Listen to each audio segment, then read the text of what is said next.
আমি জল ধরাও নই আর বেলে বোড়াও নই, আমি একটা সাপ ছোট ছোট ইঁদুর ধরি। হাই ভোল্টেজ প্রচারে এমনটাই বলেন মিঠুন। লোকসভা নির্বাচন আসন্ন। লোকসভা নির্বাচনের আগে যেভাবে বাড়ছে তাপমাত্রার পারদ, তাতে হাঁসফাঁস করছে আমজনতা। গরমের এই তীব্র তাপদাহকে উপেক্ষা করে লোকসভা নির্বাচনে জনসংযোগ স্বার্থে চরম সমস্যার মুখে পড়তে হচ্ছে দলীয় প্রার্থীদের।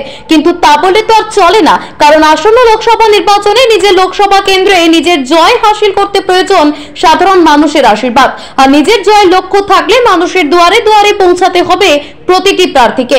ফলে প্রচন্ড গরমের তীব্র তাপদাহকে মাথায় নিয়ে নির্বাচনী প্রচার ময়দানে প্রচার চালাচ্ছেন বিভিন্ন রাজনৈতিক দলের প্রার্থী থেকে দলীয় কর্মী সমর্থকেরা। রাজ্যের প্রতিটি প্রান্তে প্রতিটি লোকসভা কেন্দ্রের ছবিটা কিন্তু প্রায় একই রকম।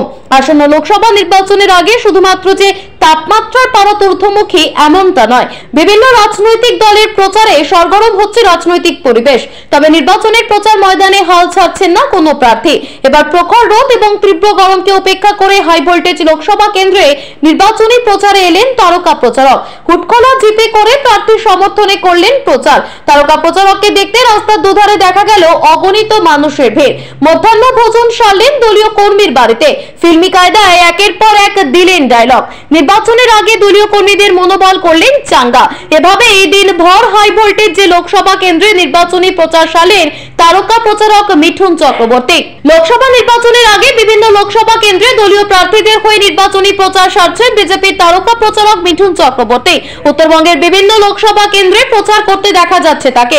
গতকাল আলিপুরদুয়ারে নির্বাচনী প্রচারে বেরিয়েছিলেন তারকা প্রচারক মিঠুন চক্রবর্তী, কিন্তু প্রচারের মাঝেই হঠাৎ করে অসুস্থ হয়ে নির্বাচনী প্রচার ময়দান ছাড়েন তিনি। তবে আসন্ন লোকসভা নির্বাচনে বা উত্তরবঙ্গের হাই ভোল্টেজ লোকসভা কেন্দ্র কোচবিহারে নির্বাচনী প্রচারে এলেন তিনি।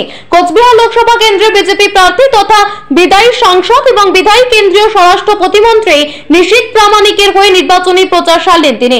এদিন নির্বাচনী প্রচারের আগে পুন্ডিবাড়ি মোড়ে সংবর্ধনা জানানো হয় তাকে।